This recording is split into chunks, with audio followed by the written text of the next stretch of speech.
Welcome back guys. स्वागत है एक बार फिर से आप सभी का आपके अपने चैनल ट्रेजरी ऑफ नॉलेज में। आज हम डिस्कस करने जा रहे हैं रीजनिंग के कुछ एक महत्वपूर्ण प्रश्न। एचपीयू बीएड एंट्रेंस एग्जाम में काफ़ी मदद मिलेगी इन प्रश्नों से। और मैं एक बात बता दूं कि मैंने चैनल पर जो है प्लेलिस्ट बना दी है। आप लोगों की बहुत ज़्यादा डिमांड आ रही थी कि सर प्लेलिस्ट बना दीजिए अलग अलग सब्जेक्ट की, जैसे कि एचपी जीके की अलग से बना दी है, इंडियन जीके की अलग से बना दी है, रीजनिंग और मैथ की अलग से बना दी है, हिंदी की अलग से बना दी है, साइंस की अलग से बना दी है, और साथ ही टीचिंग एप्टीट्यूड और कमीशन और कमेटी की भी मैंने अलग से जो है प्लेलिस्ट बना दी हुई है। आप जाकर जो है उन्हें चेक कर सकते हैं, देख सकते हैं। शुरू करते हैं आज की ये वीडियो अपने पहले प्रश्न से। आज का आपका पहला प्रश्न है, किसी कूट भाषा में जो है रेल को कैसे लिखा जाता है 5796 से, तो टेप को कैसे लिखा जाता है 3748 से, तो उसी प्रकार से पेड़ को कैसे लिखा जाएगा हमें फाइंड आउट करना है। तो देखिए इन प्रश्नों को कैसे करते हैं, ध्यान से देखेंगे। सबसे पहले हम यहाँ लिखते हैं RAIL। हमें ये दिया हुआ है RAIL, और इसका कोड क्या दिया हुआ हमें 5, 7 और 9 और 6, और एक शब्द हमें क्या दिया गया है, टेप दिया गया है, TAP और E दिया गया है। और इसके लिए क्या कोड दिया गया हमें 3, 7, 4 और 8। तो हमें फिर क्या फाइंड आउट करना है कि पेड़ को कैसे लिखेंगे, माफ़ी चाहूँगा यहाँ पर PAIR को कैसे लिखा जाएगा, ये हमें फाइंड आउट करना है। तो देखिए ये P है, यहाँ पर माफ़ी चाहूँगा, यहाँ पर थोड़ा सा लिखना मुश्किल हो जाता है स्क्रीन के ऊपर, PAIR है। तो देखिए R के लिए हम क्या जो है कोड यूज़ कर रहे हैं। सबसे पहले R के लिए हम यूज़ कर रहे हैं 5 को। देखिए यहाँ पर R के नीचे क्या लिखा हुआ है 5, और A के नीचे क्या लिखा हुआ है 7। इसको ध्यान में रखेंगे। तो R के नीचे 5 है, मतलब R जो है 5 को डिनोट कर रहा है, तो R के नीचे हम 5 लिख देंगे। उसी प्रकार A को 7 से डिनोट किया जा रहा है, ये देख सकते हैं यहाँ पर भी A है, और ये 7 को डिनोट किया जा रहा है A से, तो A के नीचे 7 लिख देंगे। और देखिए I को क्या लिखा जा रहा है 9 लिखा जा रहा है, I को 9 से डिनोट किया जा रहा है, तो 9 लिखेंगे यहाँ पर। और P को किससे लिखा जा रहा है, ये है आपका P, और इसको किससे लिखा जा रहा है 4 से लिखा जा रहा है, और P के नीचे हम क्या लिख देंगे 4 लिख देंगे। आप देखिए 4795 जो है इसका कोड आ गया है पेयर का। तो देख सकते हैं ऑप्शन ए में जो है 4795 जो है कोड हमें दिख रहा है, और यही इसका जो है बिल्कुल सही आंसर होगा। ऑप्शन ए इसका बिल्कुल सही आंसर है। उम्मीद है आप लोग इस प्रश्न को समझ गए होंगे अच्छी तरह से। इस प्रकार से ही आपने जो है पेपर में प्रश्न को हल करना है, बिल्कुल ऐसे ही लिखना है कोड को। तो आपसे प्रैक्टिस जरूर करते रहिएगा, क्योंकि रीजनिंग जो है टोटली प्रैक्टिस बेस्ड होती है, और काफ़ी क्वेश्चंस भी आते हैं रीजनिंग से एचपीयू बीएड एंट्रेंस एग्जाम में। उम्मीद है आप लोग समझ गए होंगे। मूव करते हैं अपने नेक्स्ट क्वेश्चन की ओर। अगला प्रश्न है हमारा, लेटेस्ट को IDQHPW लिखा जाता है, तो पेपर्स को कैसे लिखा जाएगा आपने बताना है। तो इसके लिए हम पहले अंग्रेजी ABC जो है उसको लिख लेते हैं, उसके बाद मैं बताता हूँ इसको कैसे हल करना है। यहाँ पर मैंने ABC लिख दी है। पेपर में भी आप लोगों को ऐसे ही इन प्रश्नों को हल करना है। देखिए लेटेस्ट के लिए क्या कोड दिया गया था IDQHPW, यहाँ पर लिख दिया मैंने। L के लिए I है, और वैसे ही T के लिए W है, और A के लिए D, ऐसे करके। तो देखते हैं इसमें क्या रिलेशन है। अगर मैं बात करूँ L की, तो L है यहाँ पर, ये देख सकते हैं आप लोग, L ये है, और L से कितना जो पीछे की तरफ को जो है वो I है, इस तरफ को L से कितने पीछे की तरफ को I है, माफ़ी चाहूँगा यहाँ पर I। L से आगे देख सकते हैं K आ गया 1, J आ गया 2, और I आ गया 3, मतलब कि 3 माइनस हो रहा है, यहाँ पर लिख देते हैं हम 3 माइनस हो रहा है, तो यहाँ पर I आ गया है। A का देखते हैं हम, A यहाँ पर है, A से नीचे जो है D है, यहाँ पर देख सकते हैं आप लोग, L के नीचे I था और A के नीचे D है, तो D कितना आ गया है BCD, ये देख सकते हैं 1 B C 2 D 3, तो मतलब इसमें जमा 3 हो रहे हैं, मतलब आगे की तरफ को 3 आगे की तरफ को हम जा रहे हैं। वैसे ही T का देख लेते हैं क्या ये हमारा फार्मूला सही लग रहा है कि नहीं। इट मीन्स अब जो है ये -3 होना चाहिए। T और Q का रिलेशन देखते हैं, यहाँ पर देख पा रहे होंगे आप लोग T और Q का रिलेशन। T जो है ये रहा आपका T, और T से माइनस की तरफ को जो 3 है वो क्या आ रहा है Q आ रहा है, ये देख सकते हैं 3 - Q में है। जी हाँ, तो यही फार्मूला फॉलो हो रहा है। एक बार माइनस में 3 हो रहे हैं, एक बार प्लस में 3 हो रहे हैं, मतलब एक बार माइनस में पीछे की तरफ आ रहे हैं इंग्लिश में ABC में, और एक बार प्लस मतलब आगे की तरफ को जा रहे हैं। और यहाँ पर ध्यान रखना है आप लोगों ने, पिछली रीजनिंग की वीडियो में मैंने बताया था कि ABCD ऐसे लिखनी है कि पहले लाइन में M तक यहाँ तक लिखना है, क्योंकि M जो है वो 13 नंबर पे आता है, और अंग्रेजी के 26 अल्फ़ाबेट होते हैं। तो 13 के नीचे आ जाएगा आपका m के नीचे आ गया n, मतलब ये 14 नंबर पे आएगा। उसी प्रकार z जो है वो 26वें नंबर पर आ जाएगा। ये सभी एक दूसरे के पैरेलल आ जाएंगे। ऐसे प्रश्न हल करने में आसानी रहती है। अगर आप लोगों ने वो वीडियो नहीं देखी है तो जाकर देख सकते हैं कि ऐसा जो है इंग्लिश को क्यों लिखते हैं जब हम रीजनिंग के क्वेश्चन सॉल्व करते हैं, स्पेशली अल्फ़ाबेट सीरीज वाली। दो जो आप लोगों ने मेनली रीजनिंग में करने हैं आपने, एक हो गया आपका नंबर सीरीज, दूसरा हो गया आपका अल्फ़ाबेट सीरीज। इन प्रश्नों को आप लोगों ने जरूर, जो ये दो टॉपिक्स है इनको तैयार कर लेना रीजनिंग के, क्योंकि यहीं से प्रश्न बनते हैं। तो यहाँ क्या फार्मूला लगाया गया है, +3 और -3 का फार्मूला लगा है। तो देखते हैं पेपर्स के ऊपर जो है ये फार्मूला लगा के देखते हैं। सबसे पहले पेपर का P ले लेते हैं। पेपर का P कहाँ पर है, ये है। और इसमें क्या बोला गया था, P से पिछली तरफ को क्या करना, हमने -3 जाना है। तो P का -3 कितना होगा, O हो गया 1, N हो गया 2, M हो गया 3। तो P का कोड हो जाएगा आपका M। उसके बाद है A। पेपर के यहाँ पर देख पा रहे होंगे, पेपर्स में ये जो पेपर लिखा है यहाँ पर, इसमें दूसरा शब्द क्या है, दूसरा अल्फ़ाबेट क्या है, A। तो दूसरे में हमने क्या करना था, +3 करना था। तो A से आगे +3 क्या हो जाएगा, B, C और D। तो यहाँ पर भी क्या आना है आपका, A के नीचे क्या आ जाएगा, D आ जाएगा। तो A के लिए क्या कोड आ जाएगा, M और D। देखिए M और D आप लोगों को 3 ऑप्शन में देख पा रहे होंगे कौन कौन से। मैं एक बार इसको क्लियर कर देता हूँ आप लोगों ताकि आसानी से देख पाएँ, क्योंकि हम ये जो पैटर्न है इसको सीख गए हैं। तो इसको मैं अभी के लिए क्लीन कर देता हूँ। देखिए यहाँ पर पेपर्स में जो रेड में लगाया है इसका कोड हमने निकालना है। पेपर्स जो यहाँ पर लिखा हुआ है, और P और A का कोड हमने निकाल लिया है। आप लोग समझ गए होंगे, एक बार माइनस किया है P में और एक बार प्लस किया है, ये वाला पैटर्न फॉलो कर रहे हैं। अब बात आती है P की फिर से। तो P इस बार क्या होना है, माफ़ी चाहूँगा, यहाँ पर एक बार माइनस हो गया और एक बार प्लस हो गया। तो इस बार जो है P क्या होगा, माइनस होगा, 3 माइनस होगा। तो P से 3 माइनस करेंगे तो फिर से क्या आ जाएगा, M आ जाएगा। P हो गया। अब हमें MDM दिख रहा है, MDM, और 2 ऑप्शन में MDM दिख रहा है हमें, C और D ऑप्शन में। अभी भी हमें आगे करना होगा हमें ये सॉल्व। PAPE, अगला क्या है हमारा, E है। E का कोड निकालना है। तो देखिए एक बार हमने यहाँ पर -3 किया था, यहाँ पर +3 किया है, और यहाँ पर फिर से -3 किया। तो यहाँ पर क्या करेंगे, +3 करेंगे फिर से। तो E में +3 करते हैं, E, F, G और H। तो क्या आ जाएगा, E का कोड क्या आ जाएगा, H आ जाएगा। तो MDMH जो होगा वो इसका बिल्कुल सही आंसर है। तो C और D में MDM और H दिख रहा है, तो हमें अगला जो अल्फ़ाबेट है फिर से लेना होगा। तो अगला है हमारा R। अगला क्या है हमारा R, और हमने यहाँ पर +3 किया था। इट मीन्स यहाँ पे हमें क्या करना है, अब -3 करना है। तो R से हमने पीछे 3 करना है। -3 का मतलब है पीछे की तरफ को 3 अल्फ़ाबेट जाना है। तो R से 3 जाएंगे पीछे, तो Q, P और O आ रहा है, मतलब R का कोड क्या होगा, O होगा। MDMHO जो है इसका सही आंसर होगा। तो MDMHO हमें मिल गया है, फाइंड आउट कर लिया है हमने। तो ये जो है ऑप्शन C इसका बिल्कुल सही आंसर है। उम्मीद है आप लोग समझ गए होंगे कि किस प्रकार से जो है इसका C जो है सही आंसर है। कौन सा, MDMHOV इसका बिल्कुल सही आंसर है। मूव करते हैं अपने नेक्स्ट क्वेश्चन की ओर।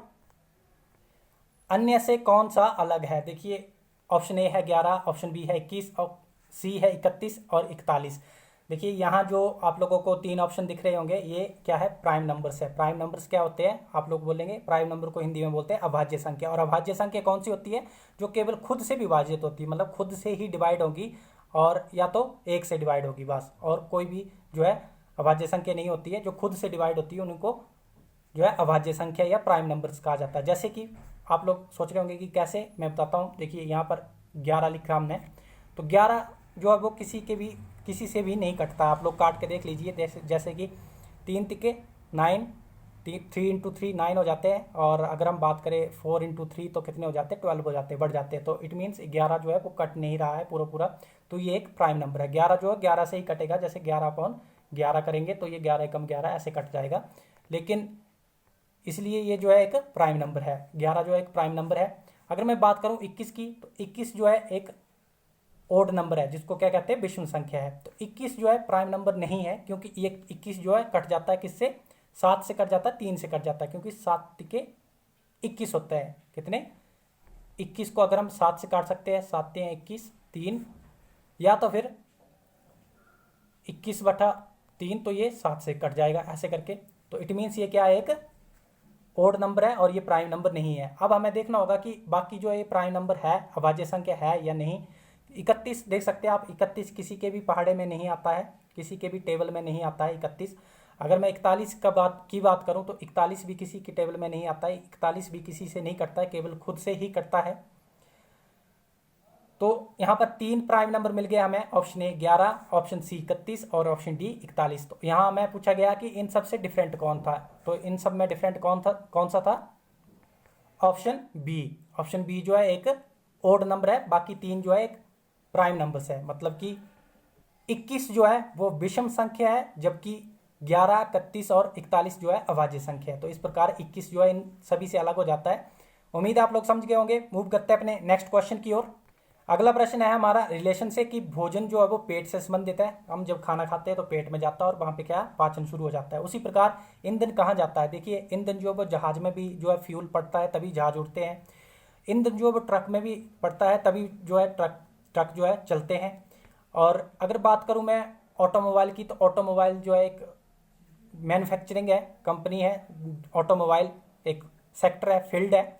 अगर मैं बात करूँ इंजन की, तो इंजन जब हम फ्यूल डालते हैं तो वो इंजन में ही यूज़ होता है।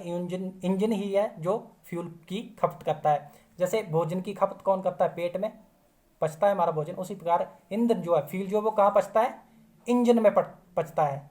मतलब इसकी इंजन में खपत होती है। तो इसका जो सही आंसर था वो ऑप्शन सी था। उम्मीद है आप लोग समझ गए होंगे। मूव करते हैं अपने नेक्स्ट क्वेश्चन की ओर। अगला प्रश्न है हमारा, एनी को 40 लिखा जाता है। एनी का कोड 40 है, मैनी का कोड 53 है। तो मैने का कोड क्या होगा, तो देखिए इसको कैसे करते हैं, ANY कितना है 40 है, हमने इसको 40 बनाना है। कैसे बनाएंगे, ए अल्फ़ाबेट कौन से नंबर पे आता है, 1 पे आता है, प्लस कर देंगे। एन अल्फ़ाबेट कौन से नंबर पे आता है, ये अल्फ़ाबेट के नंबरिंग आप लोगों को याद रखनी पड़ेगी। 14th नंबर पर आता है एन। और वाई कितने नंबर पे आता है, 25वें नंबर पर, 25th नंबर पर। अब इनको आप लोग प्लस करके देख सकते हैं। देखिए 14 और 1 15, 15 और 25 40। तो अब मैनी में देखते हैं कि मैनी में भी यही पैटर्न फॉलो हो रहा है या नहीं। पहले मैं इसको क्लीन कर देता हूँ। मैनी का देख लेते हैं, मैनी का क्या कोड बनता है। क्या मैनी जो है 53, अगर इनको हम प्लस करते हैं तो 53 आता है या नहीं। MANY, एम का कितना होता है आपका 13 नंबर। ये नंबरिंग आप लोगों को फिर से बोल देता हूँ, याद रखनी पड़ेगी कि एम कौन से नंबर पे आता है, 13th नंबर पर आता है। और ए की मैं अगर बात करूं तो ए आता है आपका 1 नंबर पे, और प्लस एन कितने नंबर पर आता है, 14 नंबर पे आता है। और वाई कितने नंबर पे आता है, 25th नंबर पर आता है। अगर हम इसको जमा करेंगे तो कितना आता है, देखिए 13 + 1 14, और 14 कितने हो गए 14, और 14 कितने होते हैं 28। अगर 28 + 25 करेंगे तो कितना आता है 25 है ये 25। तो ये कितना बन जाएगा, 8 और 5 13, 3 और 1 बच जाएगा, 2 और 4, 2 2 4 और 1 5, 53। तो जी हाँ, यही पैटर्न फॉलो हो रहा है। अब देखते हैं कि मैंने का क्या कोड बनता है। उम्मीद है आप लोग समझ पा रहे होंगे। मैं पहले इसको क्लीन कर देता हूँ, आप लोग समझ गए होंगे कि कैसे इसको सॉल्व करना है। माफ़ी चाहूँगा, MANIAC। खुद ही आप लोग माइंड में सोचते रहेंगे कि एम का कितना नंबर था, कितना बताया मैंने 13, प्लस 1, ए का जो है ए का 1 नंबर होता है, पहले नंबर पर होता है ए, प्लस एन कितने नंबर पर होता है 14 नंबर पर, प्लस आई कौन से नंबर पर होता है 9th नंबर पर, और ए कौन से नंबर पर होता है 1 पर, और सी कितने नंबर पर होता है 3 पर। तो अब हम इसको प्लस कर लेते हैं, क्या आएगा ये 13 + 1 14, और 14 ये हो गए 28 हो गए, ये तो 28 हो गया। उसके बाद 9 1 10 और 3 13, और प्लस 13 कर देंगे इसको। तो अब इसको जमा करेंगे, 8 और 3 11, 1 और 2 और 1 3 और 1 4, 41 इसका जो है बिल्कुल सही आंसर होगा। ऑप्शन ए जो है इसका बिल्कुल सही आंसर है। उम्मीद है आप लोग समझ गए होंगे कि कैसे फाइंड आउट किया है। मूव करते हैं अपने नेक्स्ट क्वेश्चन की ओर।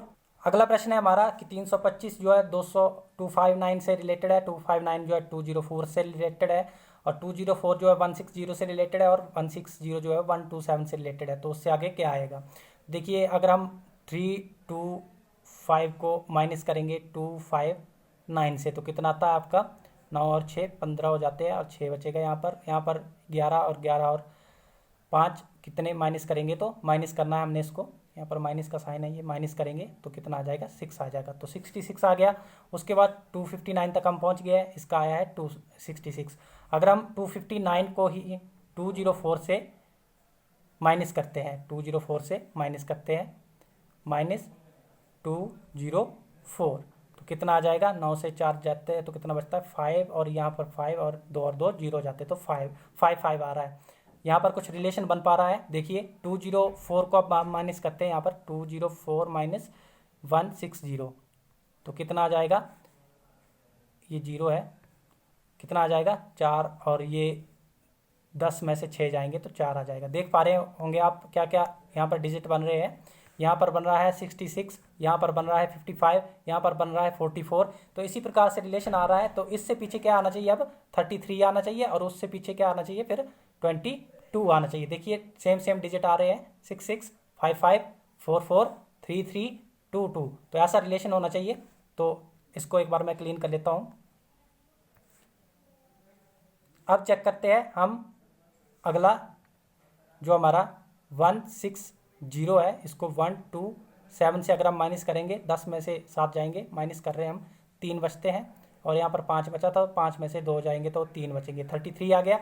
अब हमें 127 में जो है, देखिए यहाँ पर क्या रिलेशन आ रहा है, यहाँ पर 33 आ रहा है, उससे पहले क्या आ रहा था 44 आ रहा था, उससे पहले क्या आ रहा था 55 आ रहा था, इनके बीच में डिफरेंस। अब कितना आना चाहिए, 33 से पीछे की तरफ आ रहे थे हम, तो 22 आना चाहिए। तो हम अगर 127 में जो है 22 को अगर माइनस कर देते हैं तो कितना आ जाएगा आपका, 7 में से 2 जाएंगे तो कितना बचेगा, 5 बचेगा, और 2 से 2 जाएंगे तो 0, और 1 का 1, और 105 जो है इसका बिल्कुल सही आंसर होगा ऑप्शन बी। ऑप्शन बी इसका बिल्कुल सही आंसर है, 105। उम्मीद है आप लोग समझ गए होंगे। इससे पीछे और क्या माइनस करना है, आप लोग अगर सोच रहे हैं तो आप लोग खुद भी कर देख सकते हैं। इससे पीछे हमें 105 को किससे माइनस करना है, 105 को, यहाँ पर 105 आया था, 22 आ गया था हमारा, उसके बाद हमें किससे माइनस करना है, 11 से माइनस करना है। तो देखिए अगर हम इसको 11 से माइनस करते हैं तो 94 जो है बच रहा है, आप लोग माइनस करके देख सकते हैं। अगर हम 105 से 11 को माइनस करेंगे तो 5 में से 1 गए 4, और 10 में से 1 गए तो कितने बचते हैं 9, तो 94 आ रहा है। देखिए इट मीन्स ये हमारा रिलेशन बिल्कुल सही था। उम्मीद है आप लोग समझ गए होंगे। मूव करते हैं अपने नेक्स्ट क्वेश्चन की ओर। देखिए एक बात बता देना चाहता हूँ मैं, एक हुए आपके कैलेंडर और एक हुए घड़ी, ये इनमें से जो है HP B.Ed एंट्रेंस एग्जाम में बहुत क्वेश्चन पूछे जाते हैं, आप लोगों ने नोट रखना है ये दोनों ही टॉपिक। 2:40 पर घड़ी की सुइयां किस कोण पर झुकी होती है। अगर आप लोगों को प्रश्न नहीं दिखाई दे रहा हो तो मैं पढ़ के बोल देता हूँ। At what angle the hands of a clock are inclined at 40 minutes past 2।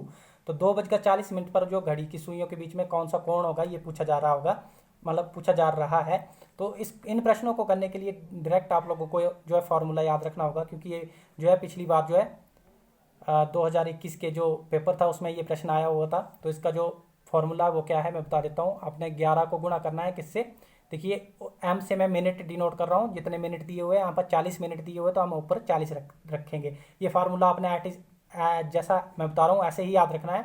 m/2 और -30 इंटू एच, मतलब एच से है आर मतलब घंटा, और ये है मिनट। घंटे और मिनट मतलब 30 गुना आर और 11 गुना मिनट जो है, बिल्कुल ऐसा ही जो है ये फार्मूला आप लोगों ने पूरा याद रखना है। मैं इस फार्मूले को इस प्रश्न में इंप्लीमेंट करके बताता हूँ, फिर आपको आसानी से समझ आएगा। देखिए सबसे पहले क्या किया है, 11 किया है, 11 को गुना करना है किससे, मिनट कितने दिए यहाँ पर देख सकते हैं आप लोग 40 दिए हैं, तो मिनट की जगह मिनट रख दिया हमने 40, और बटा 2 कर दिया, 2 यहाँ पर देख पा रहे होंगे 2। अब -30 है, और 30 को किससे गुणा किया है, आर से गुणा किया, और कितने दिए यहाँ पर, कितने घंटे दिए गए हमें, 2 बजकर, मतलब कि 2 घंटे दिए हुए हैं। तो इसको इसी प्रकार से सॉल्व करना है। अगर हम इसको सॉल्व करेंगे तो 2 1 जा 2 एंड 20 2 जा 40 हो जाता है। तो अगर 11 को अगर हम, और 30 इंटू 2 कितना हो जाएगा, 60 हो जाएगा। तो देखिए क्या क्या बच रहा है यहाँ पर हमारे पास, माफ़ी चाहूँगा यहाँ पर। तो देखिए यहाँ पर 30 इंटू 2 कितने हो जाते हैं, 60 हो जाते हैं, और 11 यहाँ पर बच रहा है और 20 ये बच रहा है। तो 11 को अगर 20 से मल्टीप्लाई करेंगे तो कितना आ जाएगा, 220 आ जाएगा। कितना, मैं पहले इसको यहाँ पर क्लीन कर देता हूँ ताकि लिखने के लिए मेरे पास स्पेस बन जाए। यहाँ पर एक 11 बच रहा था और इंटू 20, और यहाँ पर एक और क्या बच रहा था हमारे पास, -30। ये देखिए यहाँ पर माइनस लगा हुआ है, और माइनस की जगह माइनस लगा दिया। 30 इंटू 2 60 होते हैं, तो यहाँ पर 60 कर दिया। अब इसको सॉल्व करेंगे तो कितना आ जाएगा, 220 आ जाएगा। 11 इंटू 20 कितना होते हैं, 220, और माइनस अगर हम 60 करेंगे तो कितना आ जाता है हमारा, जीरो, माफ़ी चाहूँगा यहाँ पर 220 से 60 को अगर हम माइनस कर देते हैं तो जीरो का जीरो, और 12 से 6 गए तो 6 बचेंगे, और साथ में एक बच रहा है। आप लोग माइनस करके खुद ही देख सकते हैं कि 220 को अगर 60 से माइनस करेंगे तो कितना आ जाता है, 160 डिग्री। तो इसका जो बी ऑप्शन है बिल्कुल सही होगा। उम्मीद है आप लोग समझ गए होंगे। फार्मूला आप लोगों ने नोट कर लेना है, क्योंकि जो घड़ी वाले प्रश्न आते हैं और दूसरा आपके मैंने कैलेंडर वाले बता दिए, ये पेपर में जरूर पूछे जाते हैं HPU बीएड एंट्रांस एग्जाम में। तो इसका जो सही आंसर था वो क्या था, ऑप्शन बी। ऑप्शन बी इसका बिल्कुल सही आंसर है, 160 डिग्री। माफ़ी चाहूँगा यहाँ पर, ऑप्शन बी। उम्मीद है आप लोग समझ गए होंगे। मूव करते हैं नेक्स्ट क्वेश्चन की ओर। अगला प्रश्न है हमारा, निम्न में से कौन सा शब्द अन्य शब्दों से संबंधित नहीं है। देखिए नहीं है पूछा जा रहा है, आप लोगों ने ध्यान रखना है। Tyre, steering wheel, steering wheel जो गाड़ी का स्टेयरिंग व्हील होता है, इंजन या कार। देखिए टायर हुआ, स्टेयरिंग व्हील हुआ या इंजन हुआ, ये कार के पार्ट है। क्या है, पार्ट है, मतलब कार में लगते हैं। लेकिन कार क्या एक फुल बॉडी है, कोई पार्ट नहीं है। कार एक फुल बॉडी है, इसलिए इससे क्या पूछा गया है, संबंधित नहीं है। जो संबंधित नहीं है वो कौन सा है, कार। तो उम्मीद है आप लोग इस प्रश्न को भी समझ गए होंगे। टायर, स्टेयरिंग व्हील और इंजन जो है वो कार के बॉडी पार्ट है, जबकि कार एक फुल बॉडी है। तो इसलिए कार जो है अन्य से भिन्न है, अलग है, इसलिए यहाँ क्या पूछा गया था, संबंधित नहीं है। तो कार जो है वो संबंधित नहीं है। उम्मीद है समझ गए होंगे आप लोग इस प्रश्न को। मूव करते हैं अपने नेक्स्ट क्वेश्चन की ओर। नोएडा को OPJEB लिखा जाता है, तो दिल्ली को कूट में क्या लिखा जाएगा, मतलब कि कोड लैंग्वेज में दिल्ली को क्या लिखा जाएगा। पहले नोएडा को हम डिकोड करते हैं, NOID, काफ़ी चाहूँगा ये डी है, डी और ए, नोएडा। नोएडा को क्या लिखा गया है, OPJE और बी लिखा गया है। आप लोग देख सकते हैं यहाँ पर JKLM और N और O, एक आगे गया है JKLMNO और P, फिर से एक आगे गया है यहाँ पर।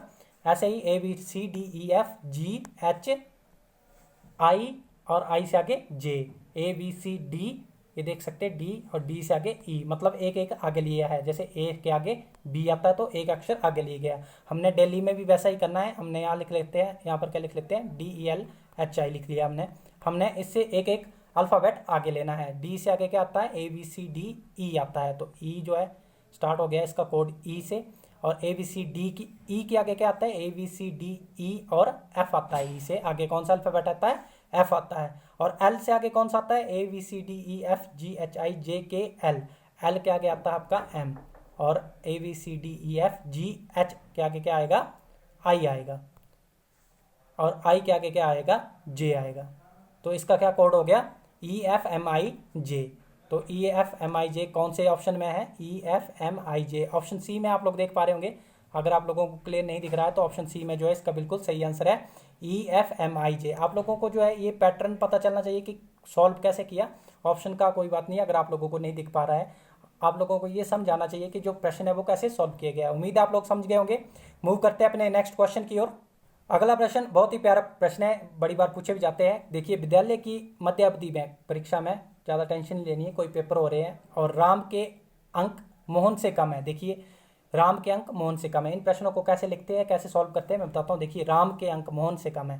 देखिए राम के अंक अगर मोहन से कम है तो राम जो है नीचे आएगा और मोहन जो है वो ऊपर आएगा, क्योंकि ऊपर वाले के ज़्यादा है, नीचे वाले के कम है। ऐसे नहीं लिखते हम 1 2 3, तो ये दूसरे नंबर पे होगा अगर ये यहाँ पर बोला जा रहा है ऐसे। तो उससे आगे पढ़ते हैं हम, लेकिन सोनम से अधिक है। लेकिन सोनम से अधिक में बोला गया कि राम के जो है सोनम से अधिक है, तो ऐसे हम यहाँ पे लिख देंगे, इट मीन्स सोनम के राम से भी कम है। उससे आगे क्या बोला गया है, यद्यपि कर्मा के अंक भी राम से अधिक है। तो राम से अधिक है, राम यहाँ पर है, तो कर्मा को हम यहाँ जैसे लिख देते हैं कि कर्मा यहाँ भी हो सकता है। वैसे मोहन से अधिक नहीं बोला गया, तो राम से अधिक ही रखेंगे हम, कर्मा यहाँ रखेंगे। के से कर्मा, एम से मोहन, आर से राम, एस से सोनम। तो इस प्रकार से आपने सॉल्व करना है, ये सीक्वेंस आ गया है। तो लास्ट में क्या पूछा गया है कि सबसे कम अंक किसके हैं, तो जो सबसे नीचे होगा उसी के सबसे कम अंक होंगे। तो सोनम के जो है सबसे कम अंक है, तो यहाँ पर सबसे कम अंक किसके हैं, सोनम के है। तो ऑप्शन सी में सोनम है। तो कम अंक पूछे गए थे तो किसके हैं, सोनम के। अगर पूछा जाता कि सबसे ज़्यादा अंक किसके हैं तो किसके होते, मोहन के होते। तो उम्मीद है आप लोग इस प्रश्न को भी समझ गए होंगे। मूव करते हैं अपने नेक्स्ट क्वेश्चन की ओर। अगला प्रश्न है हमारा 1 3 10 21 63 और 129, ये कैसे रिलेशन में है। देखिए 1 से 3 कैसे बनता है, पहले हम ये जान लेते हैं। 1 से 3 बनता है हमारा, 1 को अगर हम गुणा करेंगे 2 से और जमा करेंगे 1 से तो कितना आ जाता है हमारा 3 आ जाता है। अब ये 3 आ गया है, इससे आगे 3 को देख लेते हैं। तो 3 को अगर हम गुणा करते हैं किससे, 3 से ही, देखिए एक बार हमने 2 से गुणा किया है ऊपर, और इसमें अगर हम आगे हमने 10 बनाना है, यहाँ पर देख पा रहे होंगे 10 बनाना है हमने, तो 3 इंटू 3 कितने हो जाएंगे 9, और 9 में जब हम 1 जमा कर देंगे तो कितने हो जाएंगे 10 हो जाएंगे। अब उसी प्रकार से 10 से आगे हमने 21 बनाना, तो 21 कैसे बनेगा, अगर 10 को अगर हम गुणा करेंगे 2 से और जमा करेंगे 1 से तो कितना आ जाएगा 21 आ जाएगा। उसी प्रकार अगर हम 21 से हमने क्या बनाना है 63 बनाना, तो कैसे बनेगा, 21 को अगर हम गुणा करेंगे 3 से तो कितना आ जाएगा 63 आ जाएगा। और देखिए जमा 1 भी हो रहा है, तो हमने यहाँ पर क्या करना है 1 प्लस भी करना है, तो कितना आ जाएगा 64 आ जाएगा। और पेपर में ये पूछा गया है, देखिए यहाँ पर लिखा हुआ कि इनमें से कौन सा पद गलत है, इनमें से एक प्लेस वैल्यू जो वो गलत है। तो देखिए 64 आया है, यहाँ पर 64 आना चाहिए था जबकि 63 आया। तो इसका जो सही आंसर है वो बिल्कुल ऑप्शन सी बिल्कुल सही आंसर है, ऑप्शन बी 63 जो वो गलत है, यहाँ पर क्या होना चाहिए था 64 होना चाहिए था। उम्मीद है आप लोग समझ पा रहे होंगे कि कैसे आया। अगर हम देखिए 64 को भी करके देख लेते हैं, पैटर्न क्या चला हुआ है 2 + 1 3 + 1 2 + 1 3 + 1। तो अगर हम यहाँ 64 से करते हैं, यहाँ पर 3 किया था तो इट मीन्स यहाँ पर अब क्या आना चाहिए 2 आना चाहिए और +1 होना चाहिए। ठीक है, देखिए पैटर्न को फॉलो करते रहिए, कौन कौन सा है मैं बोल रहा हूँ, ये देखिए 2 + 1 3 + 1, फिर से 2 + 1, फिर से 3 + 1, फिर से 2 + 1, अब जो आएगा वो 129 आना चाहिए। तो 64 को अगर हम 2 से गुणा करते हैं तो आता है 128, और 128 को मैं अगर 1 जमा करेंगे तो आ जाएगा 129। इट मीन्स हमारा ये पैटर्न बिल्कुल सही था। तो इट मीन्स जो यहाँ पर लिखा हुआ है 63 ये गलत है, तो ऑप्शन सी इसका इस प्रकार सही होगा, क्योंकि यहाँ पर रॉन्ग पूछा गया कि कौन सी वैल्यू जो वो गलत है यहाँ पर प्लेस की हुई। 63 की जगह क्या आना चाहिए था 64 आना चाहिए था। ये आज का आखिरी प्रश्न था। उम्मीद है आप लोग काफ़ी कुछ समझ गए होंगे कि रीजनिंग के क्वेश्चन किस प्रकार से सॉल्व करने हैं, और जितने भी मैंने टॉपिक्स बताए हैं रीजनिंग से उनको अच्छी तरह से प्रिपेयर कर लीजिएगा। और अगर आप लोगों को वीडियो अच्छी लगी है तो वीडियो को लाइक और शेयर जरूर कर दीजिएगा, साथ ही चैनल को सब्सक्राइब नहीं किया है तो चैनल को सब्सक्राइब भी कर दीजिएगा। मैं उम्मीद करता हूँ कि आप लोगों को काफ़ी अच्छे से ये वीडियो समझ आई होगी। Thank you so much.